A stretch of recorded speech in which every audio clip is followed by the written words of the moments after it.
I know you guys are probably dying in anticipation, and so am I. Oh my gosh! Oh, it is the cutest little thing in the world.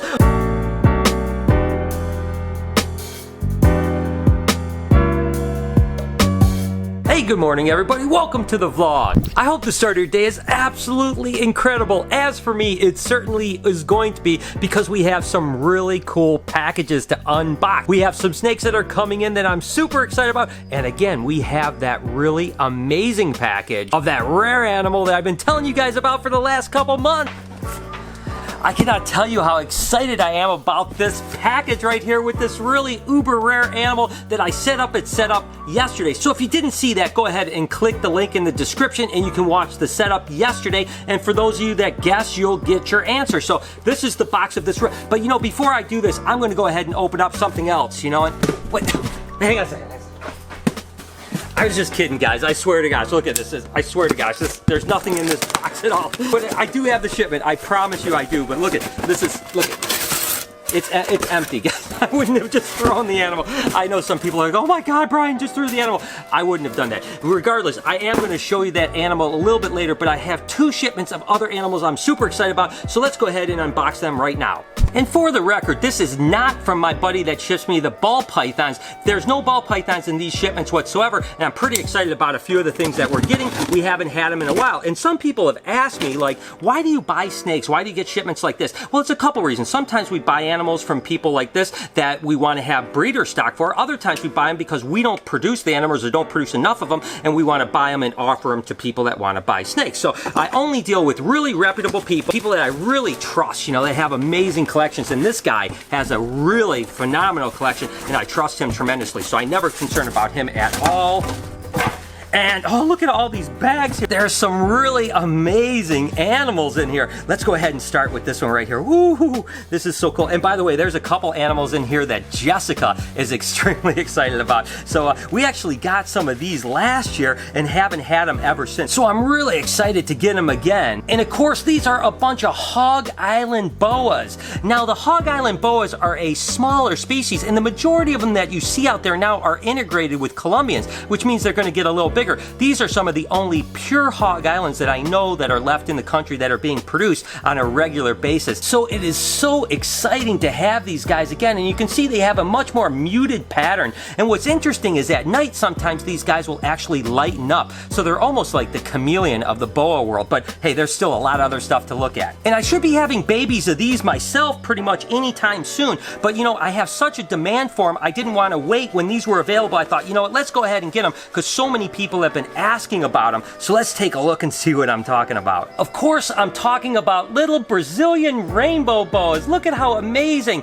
And this guy has a great bloodline of these guys. So I'm excited to actually hold a few of these guys back just to kind of increase my bloodline and get some new blood into it as well. Again, we've been having a lot of Colombian rainbow boas, but very few Brazilians left. So we do still have a handful of females that are due to drop. But look at how incredible these little guys are. And again, these are already feeding. So within a week and a half, these will be on the website, and I know that's going to make a lot of people happy. And you know what, guys? I actually lied about there not being ball pythons. I actually kind of forgot that there were a couple ball pythons in the shipment. And again, it's just ball pythons that we do produce some, and we even have some on our website, but the demand is so high that we always need more than what we're actually going to produce. And take a look at these incredible little guys here. Of course, these are a bunch of albino ball pythons. How freaking awesome is that? And again, we produce a whole lot of albino ball pythons, but I'm going to be honest with you, they're such a popular snake that we could sell 200 or 300 of them a year at least, if not more, and we certainly don't produce that number. But it's not surprising that they're so popular, because look at how incredible these guys are. And I think I ended up picking up about 10 animals from this, so I think we already had maybe 10 or 12 on the website, so there's some more coming. Oh my God, these guys are gorgeous. And I did buy one other type of ball python too. Let's go ahead and see if we can find them. And that would be these banana ball pythons right here. I mean, take a look at these things. These things are absolutely stunning, aren't they? And the reason I get a bunch of banana ball pythons like this is, again, we produce a lot of them, but now that these animals are like a couple $100 a piece, this is one of the most popular ball pythons out there. So when we have an opportunity to buy a bunch, we can go ahead and resell them. It works out great because we can supply animals to people that really want them when we start to run out. And again, this guy is an amazing breeder, so I know that they're always going to be top-notch animals. I mean, come on, take a look at how incredible these guys are. All right, moving on to the last animal in this shipment that I know Jessica's going to freak out about. And although I know that Jessica is super excited about these, to be honest with you, I'm pretty excited about them as well, because I haven't seen these in quite some time, and I'm not sure that we're going to have these available, to be totally honest with you. I think that we're going to probably keep them, and if we don't keep them, Jessica will probably take them home. And of course, these are little Longicauda, which is a subspecies of boa constrictors, and at this size, they don't look very much different than a normal boa, but they stay much smaller and much darker, and you can see that really interesting head pattern there. That cross pattern is really indicative of Longicauda, and again, it's a boa constrictor Longicauda, which is a subspecies of either the imperator or constrictor or any of the other ones. It's one of the smaller species. Very few people are breeding these guys in the country anymore, so it's a real pleasure to be able to get some, and we only got 2 pairs, so again, I doubt we're going to sell them. We're probably either going to keep the 2 pair, or maybe I'll keep a pair and Jessica will take a pair. I'm not 100% sure. Regardless, I'm super excited, and this was a great shipment. We have a bunch of other snakes that were basically the same, so there's a good 150 snakes that we're going to have to set up, so I am super excited about it, and it's super cool. But we do have one more shipment before I reveal the big surprise. Alright, next up is a little bit smaller animal, so let's go ahead and take a look and see what we have going on here.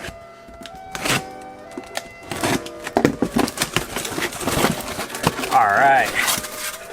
Okay, these are really cool animals. I'm going to start kind of a little bit simple and kind of work my way up. And I am not, when I take these out, and you can see there are a bunch of corn snakes, I'm not even going to attempt to put them back in this tub, because there's no way. So I've got some shoe boxes I'm going to put them in. But regardless, the reason I bought these corn snakes was really because I had been talking to you guys about the fact that I am going to retool a lot of my colubrids, basically just raising up kind of more and more animals. And I want some new bloodline, quite frankly. You know, I don't want to continue to raise up stuff and then not have new gene pool. So that's why I got these. And these guys are actually really beautiful. Take a look at those right there. And again, what these guys are is just a bunch of normal corn snakes.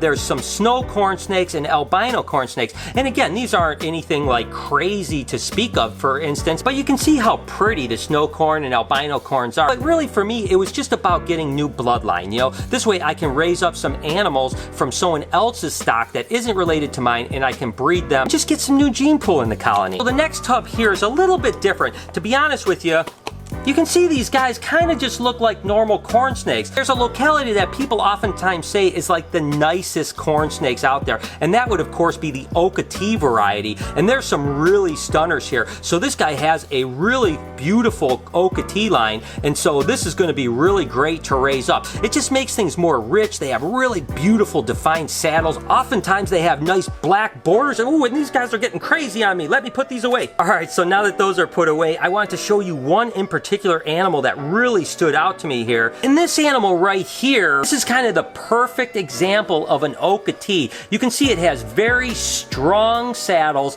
and as it gets bigger, those saddles are going to fade a little bit, and then it's going to get a nice black border around it. So this is a beautiful animal here. I mean, they all look really good, but this one is definitely going to be a keeper. It'll be a perfect way for me to kind of retool my Okatee line, so I can start doing that, and then you can breed them into other mutations and get like reverse Okatees and all kinds of other really beautiful mutations. And lastly, for the corn snakes, we have these guys right here, which are actually a codominant mutation called Tessera corn snakes, and you can see how beautiful these guys are with their racing stripes and that just amazing cool side pattern. And again, this is a codominant mutation, which means that if you breed one of these to a normal corn snake, half the babies on average are going to come out and settle with saddles with this cool racing stripe. Now these guys have actually been bred into the Okatees. Now what happens when you start breeding like Okatee to say a South Florida animal or whatever the case may be, of course you have like kind of a muddling of locations. So you can't call this an Okatee Tessera, you just have to call it a really pretty generic corn snake Tessera. And the vast majority of corn snakes are not locality specific. As a matter of fact, there's only a very small group of people that actually do breed locality specific corn snakes. But for whatever reason, the Okatee is the one locality that a lot of people still kind of hold high enough to where they don't kind of muddy them up. But that being said, it's very common to take an Okatee and breed it into something like a Tessera because it really makes that pattern just more bold and more beautiful. Anyways, this is a great shipment of corn snakes. I'm super excited that I'll be adding a bunch of these to my future breeding stock. Okay, you guys ready for the big surprise yet? Okay, I'm about to show you. I promise this time I'll show you the animal I've been keeping secret from you guys for almost 2 months. All right, guys, now here really is the box, and there is really something in here, and I cannot tell you how excited I am about this, and I can't wait to share this with you guys. Now let's back up a second here. I have some pretty strong connections in West Africa, so when a really cool animal pops up, whether it be a ball python or something else, oftentimes I at least get offered the animal. Sometimes I buy it, sometimes I pass on it. It just depends on what it is. But in this case, it's an animal that I actually owned at one point, or an animal like this I owned at one point, and I really always regretted selling it. With that being said, I'm not sure that I'm going to keep this animal. Does that make sense? I bought it because I just really love it, and I might keep it or I might decide not to keep it. I'm not 100% sure yet, but regardless, I got it and I'm really excited. And as far as I know, there's only been 3 or 4 of these ever in existence. I owned one about 12 or 15 years ago. There's one that was down in Florida that now resides in Texas, and I think just maybe this one. There might have been another one that I don't know about, but I think that that's it. Anyways, let's stop talking and let's get into opening, all right? Whew, I'm kind of shaking here, guys. Okay, here we go. You guys got any guesses yet? I mean, you saw what I set up yesterday. You have an idea what, kind of environment it has. Do you have any idea what kind of animal it is? Here we go. Ready, ready, ready? Here it is, guys. Can you see it? Oh my gosh. All right. I know you guys are probably dying in anticipation, and so am I. Oh my gosh. Oh, it is the cutest little thing in the world. Oh my gosh. Oh, holy moly. Oh, come on, buddy. I don't want to hurt you. Oh.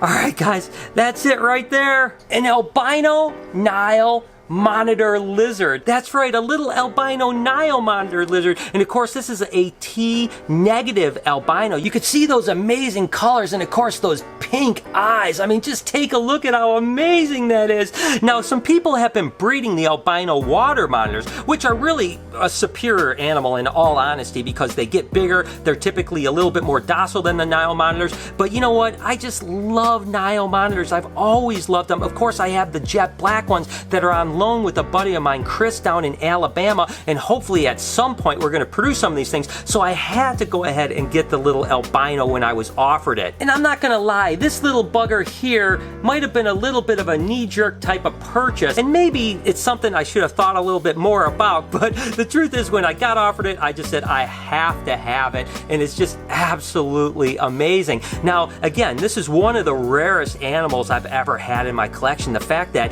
this is the only albino baby Nile monitor in the world, and of course there's only been 2 or 3 others ever found, and no one has ever bred them. So it looks like, what's cool about, check this out, what's cool about little albino monitors is you can actually see through their tail, and I can tell right now this is a little boy because I can see its hemipenes right through. So that's awesome. This is a little boy. So I need a couple things from you guys. Number one, tell me if you think I should keep him, or do I think that I should keep him just for a short while and then find another place for him, as well as tell me what you think I should name this little guy. Oh my God, he is just so adorable. I cannot believe how cute he is. Now, of course, the setup that I have now is only for a baby, so he's only going to be in there for maybe a couple months at the most if I keep him that long, and then he's going to have a much larger cage. That's why I ended up sending my black monitors down to Alabama, is because they have 10 foot by 10 foot by 8 foot tall cages for them. Now, they don't need that big of an environment, but they certainly need something that's pretty large, and they need, again, lots of heat, lots of space to climb, lots of places to hide,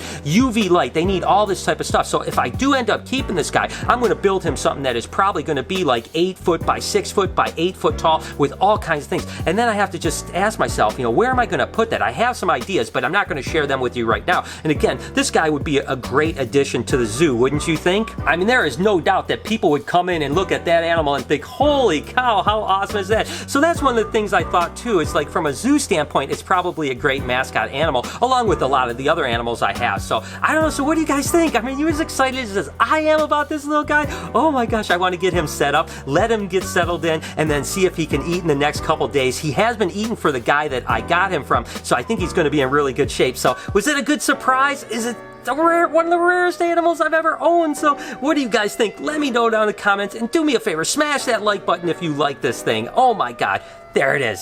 Albino Nile monitor. For those of you guys that didn't see the build in yesterday's vlog, this is the cage that I made for him. So let's go ahead and get him in here, and then I'll explain what it's about. There you go, buddy. There you go. There you go. There's a nice hot spot for you right up here. There you go. Oh, that's it. Look how amazing he is. Oh my gosh.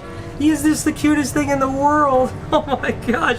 So let me explain really quick if you didn't see the build. Is basically I have Reptile Prime coconut bedding with a little bit of sand mixed in it, just so that it kind of binds, so that when he tunnels, he'll be able to have a little bit of security and it won't kind of collapse on him. Because the cocoa fiber is so light and airy that you can't really tunnel through it, right? I just have a nice water brush. We're gonna get a little piece of wood so that it can go across there. Of course, this is the part that is the most important here. We have 2 pieces of tile here, and of course, corrugated drain pipe. So he can go in here and hide in here. He can go up top where he is right now and get 125 to 130 degree hotspot. And then down here, we shot it with the temp gun. It looks like it's about 95 degrees. So he can go from 125, 130 down to 95 on this bottom piece of tile here. Of course, inside here is going to be about 95 degrees. And then he gets over here, it's all the way down to 82 degrees. So he has lots of places to choose from. You can go all the way from 82 to 125, 130 degrees. Lots of places to hide, lots of places to tunnel and burrow. So I think this guy's going to do absolutely great in here. Again, this isn't going to last for a long time, a couple months, and then we'll have to build something much bigger if we decide to keep him. Again, let me know in the comments what you guys think about keeping him, and number 2, what we should name him. So